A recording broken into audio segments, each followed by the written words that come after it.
안녕하십니까. 신인교대 국방TV 심층 분석입니다. 자, 오늘도 우리 안보의 아주 중요한 주제로 여러분들께 분석을 해드리도록 하겠는데요.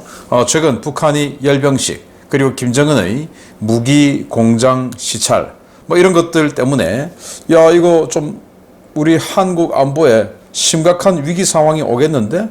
라고 저는 생각이 되는데, 이런 분석을 하는 사람이, 또 이런 분석을 하는 언론이, 또 이런 분석을 하는 연구소가 아무 데도 없어요. 전부 그냥 러시아 무기 팔려고 이런 이야기만 하는데 정말 큰일입니다. 그래서 이게 북한이 대남 군사 전략을 전면 수정하고 있는데, 이게 우리 한국으로서는 절체절명의 위기다.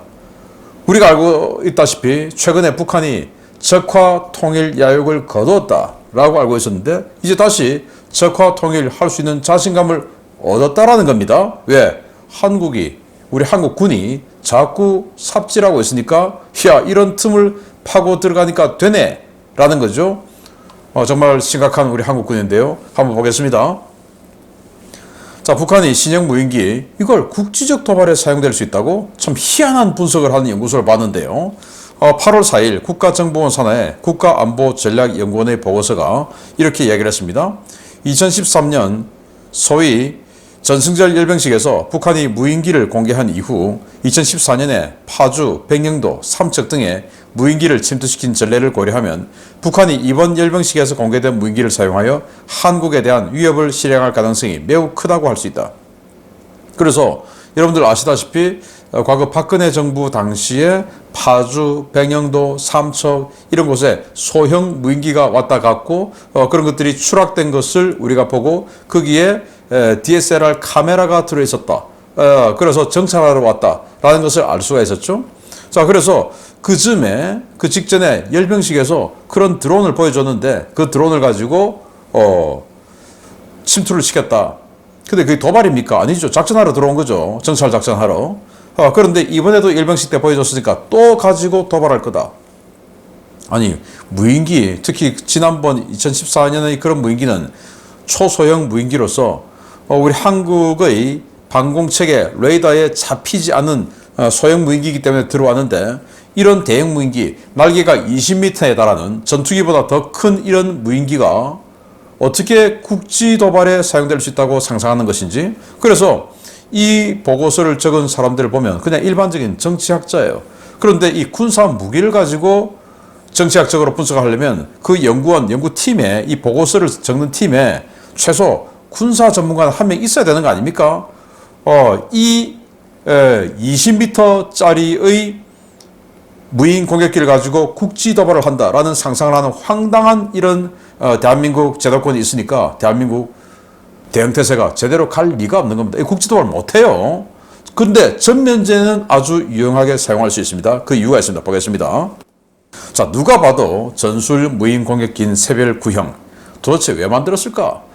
상식적으로는 지금 현재 북한으로서는 그런 전력으로서는 이런 무인기 만들면 안 돼요. 왜? 쓸 데가 없습니다. 아까 제가 말씀드렸듯이 국지 도발에 못 씁니다. 왜 못 써요? 백령도, 연평도에 우리 한국군 레이더들 다 있습니다. 거기에 20m짜리 스텔스도 아닌데 당연히 다 잡히죠.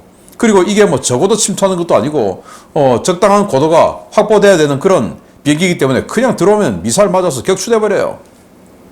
근데 왜 만들었냐? 북한은 정상적인 상황이라면 제공권을 가질 가능성이 거의 없죠. 한미연합공군이 제공권을 가지게 될 겁니다. 한반도의 제공권. 그러면 이런 중대형 무인기는 아무짝에 쓸모가 없는데 왜 만들었을까? 제공권도 없는 것들이. 그래서 이런 것들이 아주 격추가 잘 돼요. 2019년 사우디아라비아 남쪽의 예멘 그 후티 반군이 미군의 리퍼 무인 공격기를 격추하는 장면이에요. 이게 이 정도로 후티 반군도 격추할 수 있는데 우리 한미연합 방공자산이 이거 격추 못할까요? 턱도 없는 소리죠. 작전 못해요. 그런데 왜 하냐? 제공권 잡을 자신이 생긴 겁니다. 왜? 한국 방공이 삽질을 하니까. 열병식에서 계속 북한은 사인을 보내줍니다. 우리는 이런 식으로 작전할 거야. 우리는 이런 식으로 공격할 거야. 그런데도 아무도 읽지 못해요. 우리 정치권에서도 우리 군에서도 이런 분석을 아무도 안 해요. 제가 훌륭하다는 게 아니고 이건 군사 무기적인 식견이 있고 우리 대한민국에 대한 애국심이 좀 있고 한 사람이 딱 보면 이거 이런 스타일로 한다는 그런 사인을 주는 거네? 라고 생각이 돼요. 왜냐? 이런 무기들, 자, 초대형 방사포, 400km 사거리의 초대형 방사포, 무려 600mm의 뭐 거의 미사일급의 이런 그 로켓을 4발 또는 6발을 그냥 쏴버리는 방사포죠. 그리고 화성 11가, 북한판 이스칸데르, 화성 11라, 북한판 에이테킴스 이런 단거리 전술 탄도미사일, 그리고 화살 시리즈의 순항미사일 이런 것들을 쫙 보여줍니다. 그 다음에 열병식에서 무인기를 딱 등장을 시켰어요. 그 말은 뭐냐? 우리의 공격 순서가 이것들 왕창 쏘고 그 다음에 무인기가 들어가서 무인공격기가 들어가서 타격한다. 이 순서 아니냐? 이건 누가 봐도 이 순서로 공격하겠다. 그 소리구나. 라는 거예요. 그냥 야 미사일 다음에 그 다음에 중요한 거 무인기 보여줘. 그냥 이렇게 순서 잡았겠습니까? 아니 뭐 전시 이런 거 아무 생각 없이 야 이 그림 여기 걸어 저 그림 여기 걸어 이럽니까? 아니죠. 그 전시회 하는 그 큐레이터도 이 다 컨셉을 잡고 그림들을 순서를 잡고 전시를 하죠. 마찬가지예요. 열병식도 마찬가지예요. 순서가 있다 이겁니다. 그 말은 이런 식으로 공격하고 그 다음에 무인 공격기로 타격할 거야. 이건 겁니다. 또 열병식 마쳤죠. 그리고는 김정은이가 그 다음 계속 무기 공장을 시찰하는 모습을 보여줬습니다. 그래서 이동식 미사일 발사대 테일 공장에 갔습니다. 자, 여기 타이어 제가 이 시큐리티 뉴스를 통해서 중국 해관 총서 그러니까 관세청이죠. 여기에서 올 들어 또 작년에 대형 타이어가 북한에 들어가는 이 대형 타이어 수입이 어마어마하게 늘었다라고 보고를 제가 여러 번 해드렸죠. 그 말은 뭐냐? 이동식 미사일 발사대 테일 대량으로 만든다 그 말 아닙니까? 북한이 이렇게 큰 타이어 가지고 뭐 하겠습니까? 미사일 발사 차량 만드는 거 왜 쓸 데가 어디 있습니까? 그런데 그 타이어 수입이 급증했다라고 하는 건 이동식 미사일 발사대 만드는 게 급증 숫자가 테일 숫자가 급증했다 말이고 그걸 또 김정은에 가서 이렇게 보여줬죠. 그리고 이제 초대형 방사포라든지 122mm 방사포라든지 각종 로켓 미사일 이거 대량 생산하는 걸 다 보여줬어요. 자, 그러니까 이 우리 언론은 뭐랍니까? 러시아에 쇼이구 국방장관이 왔다 갔으니까 저걸 러시아에 수출하려고 그걸 지금 수출 공장을 현장을 둘러보는 거야 라고 한국 언론들은 쫙 분석합니다. 이거 초대형 방사포 뭐 이런 것들 러시아 수출합니까? 지금 러시아에 수출한다고 하는 것은 전부 구형 무기들입니다. 그러니까 이런 것들은 전부 대한민국을 향해서 공격하는 무기 체계들을 관리, 감독, 지시 하러 김정은이가 간 거지. 러시아 관련해서 야 러시아 빨리 만들어서 돈 많이 벌어야 되니까 빨리 만들어. 이거 아닌데도 언론들은 그렇게 분석합니다. 기가 차죠. 자, 서울 불바다는 장난이었습니다. 한미연합공군은 10분 컷, 10분 만에 남조선 불바다 위기가 됩니다. 자, 여기 초대형 방사포 유견장형 30문이라고 적어놨는데 지난 22년 12월 31일 노동당 중앙당사 앞에서 쫙 방사포 늘어놓고 이거 기증식을 했었죠. 그리고는 부대 창설식을 했습니다. 이때 유견장 발사기가 장착된 초대형 방사포가 30문이 있었어요. 그러면 그거 쏘면 180발이죠. 지금 저는 여기다가 눈에 확인된 것만 지금 적은 겁니다. 그리고 이번 열병식 때 사연장형 6문을 보여줬죠. 그러면 24발 아닙니까? 그러면 이 400에서 600km 날아가는 방사포만 하더라도 200발이 넘습니다. 그리고 북한판 에이테킴스, 북한판 이스칸데르 이런 것들이 각각 6대씩 보여줬어요. 그리고 스커드 미사일 40대 발사대가 있다라고 한미연합사에서 확인해 주었죠. 이런 것들 쏘면 이것만 해도 거의 300발씩 이런 식으로 날아오니까 한국의 모든 공군기지, 자 김해 여기는 민간공항하고 같이 쓰니까 때리겠냐? 또 광주 때리겠나?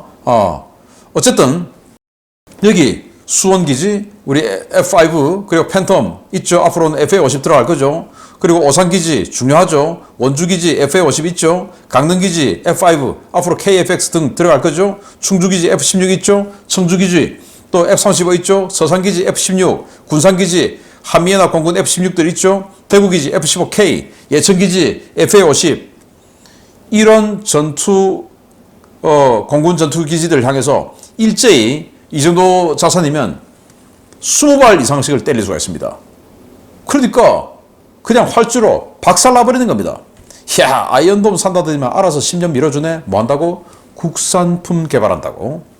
아이언돔보다 몇 배로 비싼 국산품을 개발해서 그 몇 배로 비싼 매출을 한국 방산업체 매출을 몰아주기 위해서 납세자의 돈을 받아서 방산업체에 몰아주는데 그 커넥션은 여기에 들어가 있는 선배님이 야, 김상군 너도 제대하면 내 후임으로 와야지.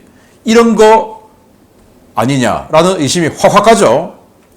그래서 대한민국 국민이 낸 이 세금으로 대한민국 국민을 지켜주진 않고 전역해서 방산업체에 가 있는 선배의 자리 보존 그리고 그의 실적 보존을 위해서 세금이 사용되고 안보가 희생되는 게 맞습니까? 그래서 아이언돔 산다더니 야 알아서 10년 밀어주네. 몇 배로 비싼 거 10년 후에 만든다라는 거죠. 그러면 지금부터 2030년대 중반까지는 북한에게 우리는 자비만 바라고 있어야 됩니다. 왜? 막을 능력이 없으니까. 이제 북한이 마음먹으면 이 열병식 때 보여준 것만 하더라도 우리 한미연합 공군의 모든 비행장 활주로는 10분이면 전멸해버립니다. 제공권 없는 거죠. 그러니까 이제 무인 공격기 20m가 넘는 무인 공격기가 전선에 등장할 수 있는 겁니다. 공군기가 있으면 전선 근처도 못 오죠. 그냥 아웃인데 우리 공군기 못 뜨게 만들어 버리니까 오는 거죠. 그러면 미군 증원 전력이 들어오기까지 며칠 동안 일시적으로 하늘은 북한 거가 되는 겁니다. 정말 무시무시한 일이죠. 그래서 공군기 없는 남조선 하늘은 북한 무인기의 동무대가 됩니다. 핵심 무장은 뭐냐? 이번 열병식 때 보여줬죠. 헬파이어 미사일하고 비슷하게 생긴 대전차 미사일 장착을 대량으로 하고 있습니다. 이게 또 여기 또 내부에는 그 안쪽 파일런에는 이 북한판 SDB 미국이 지금 우리 한국 공군도 많이 가지고 있는 SDB 장거리 활공 유도 폭탄이죠. 이것도 지금 장착하고 있는 게 보입니다. 그런데 이게 전부 이란이 가지고 있는 것들이에요. 이란이 미국 걸 뺏겨서 만든 거. 그걸 또 이란하고 북한하고 군사적 교류가 워낙 많으니까 이번에 이란이 만든 이 무기들을 북한이 가져가서 무인 공격기에 장착해 있는 것이다. 자, 그러면 이 이란이 가지고 있는 이 무기가 카엠 114라는 건데 이게 사거리가 10km예요. 그러면 이것도 10km 사거리 대전차 미사일로 우리는 봐줘야 됩니다. 자, 이런 핵심 무장을 가지고 있는 무인 공격기. 자, 그러면 북한이 이런 무인 공격기 이제 제공권 없어요. 지금 일시적으로 미군 증원 전력이 들어올 때까지 없어요. 그러면 자신 있게 이런 며칠 동안 우리 한국 기갑부대를 타격할 수 있는 능력을 가지게 됐다라는 건데 그 이유는 뭐냐? 한국이 자책골을 연방 때리기 때문입니다. 자, 일단 우리 한국의 야전 방공 시스템은 과거에 발칸이 있었죠. 자주 발칸. 근데 그 자주 발칸 사거리 2km. 근데 또 레이더가 있는데 레이더 형편없죠. 그래서 그걸 이제 대체를 하는데 그 이전에 비호를 만들어서 비호 자주 대공포 이것들은 이제 군단급으로 배치하고 또 기계화 부대도 일부 들어가고 했었죠. 30mm 기관포 시스템이에요. 그리고 여기 레이더가 있습니다. 레이더 있고 기관포 있고 30mm 쌍열포. 자, 2019년 12월 18일 날 MNS를 활용한 북한 소형 무인기 위협에 대한 대응 방안. 이 논문을 보면 비호는 전자광학 추적 장치, 즉 EOTS를 활용해 사격 방법으로 사거리 600에서 700m 이내에서 300발을 사격해서 한 발을 명중시켰다. 시계는 8km 이상, 풍속 5m/s 이하, 표적 색깔은 하늘색으로 위장도색했으며 표적의 속도는 시속 150km였다. 와, 정말 충격적인 내용인데요. 북한의 무인기, 소형 무인기를 비호 가지고 어떻게 격추할 수 있을까? 해보니까 비호의 이 30mm 탄의 사거리는 3km인데 이 레이더가 600에서 700m 안으로 들어와야 조준을 할 수 있더라 이겁니다. 3km 그거 구현 못하더라. 안 보이니까. 그래서 600에서 700m 안으로 들어오면 그때부터 사격을 하는데 이때 시계는 8km 이상, 시계가 8km 이상이라는 것은 엄청나게 시야가 청정하고 맑다는 거죠. 풍속 5m/s 이하, 바람 별로 없다라는 거죠. 그리고 표적 색깔 하늘색으로 위장했고 표적 속도는 시속 150km 이하니까 느리죠. 이걸 향해서 쐈는데 300발 쏴서 한 발 명중시켰다 이 말이에요. 자, 그러면 잘 모르는 사람들은 300발 아니 뭐 비호 같은 이 완전히 그냥 초스피드로 쏘는 이런 그 대공포가 300발 순간적으로 그냥 몇 초 쏘면 다 나가는 거 아니야? 그 중에 한 발 쐈으면 잘했네 라고 할 수 있는데, 놀랍게도 이 비호 자주 대공포의 내부에 장전되어 있는 탄약의 총합은 600발입니다.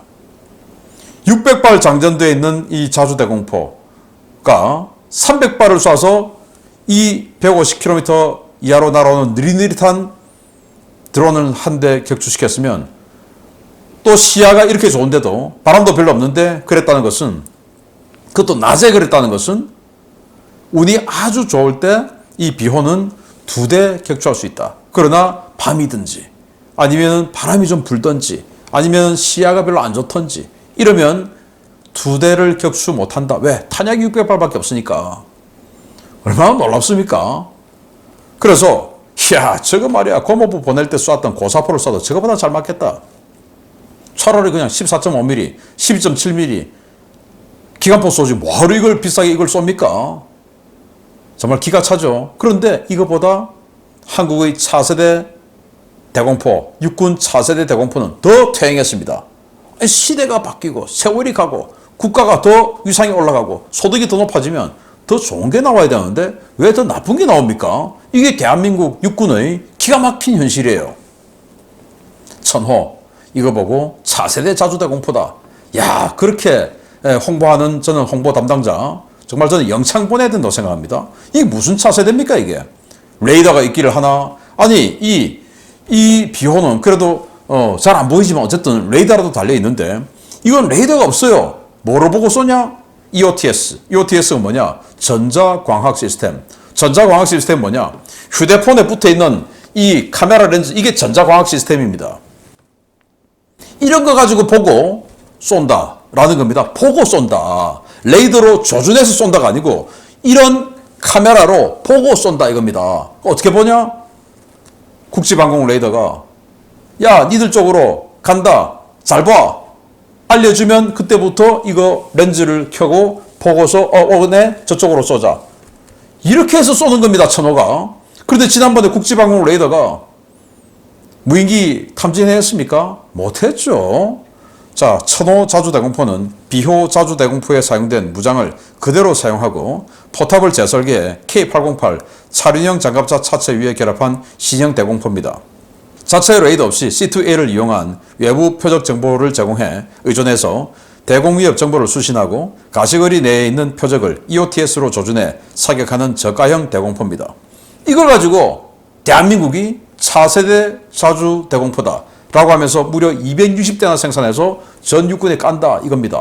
와, 이 회사 매출 올려주기 위해서, 이 회사는 사실은 이거 안 만들고 더욱더 강력한 레이더를 장착한 그런 자주대공포 만들면 더 높은 매출을 기록할 수 있었겠죠.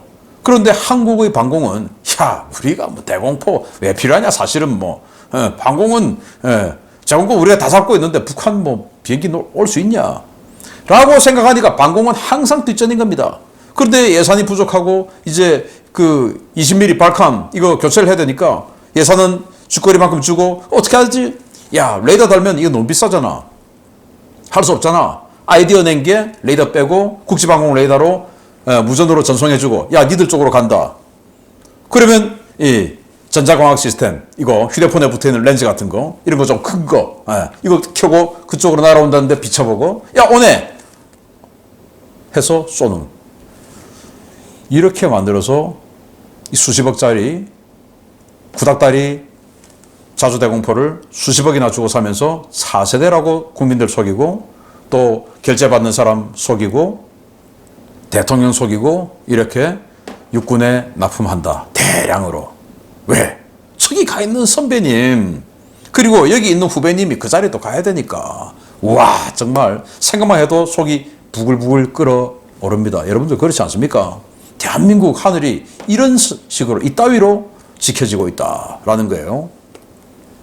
자, 그래서 천호가 지키는 한국의 지상군은 북한 새별 구형의 손쉬운 장난감, 사냥감이 됩니다. 왜냐? 새별 구형, 아까 헬파이어 북한판 그거 사거리 10km. 그런데 천호는 3km. 그것도 국지방공 레이더가 잘 알려줬을 때 3km. 쏴야 되는데 3km 안으로 와야 쏘지. 못 쏘는 겁니다. 여기 있는 천마 비용 많이 든다고 또 돈이 되지 않는다고 업그레이드 할 생각도 없어요. 이거 10km 날아가는데 이거 레이더 뭐 이런 거 업그레이드 해야 되죠. 그런데 업그레이드 할 생각 없어요.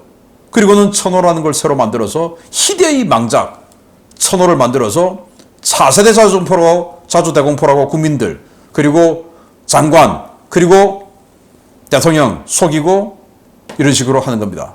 근데 장관 속인 거 그거는 장관이 속은 장관이 잘못이죠. 왜? 그 사람도 군인 출신이니까 모르면 그런 자리에 안 갔어야 되죠. 저는 능력이 없으니까 사양하겠습니다 라고 해야 되는데 그런데 만약에 진짜로 속았다면 그 사람은 능력 없이 자기의 명예심만 가지고 내가 좋은 자리에 앉아야지 하고 간 사람인 것이고 만약에 알고도 결제해줬다면 정말 나쁜 놈이고 그런 거죠.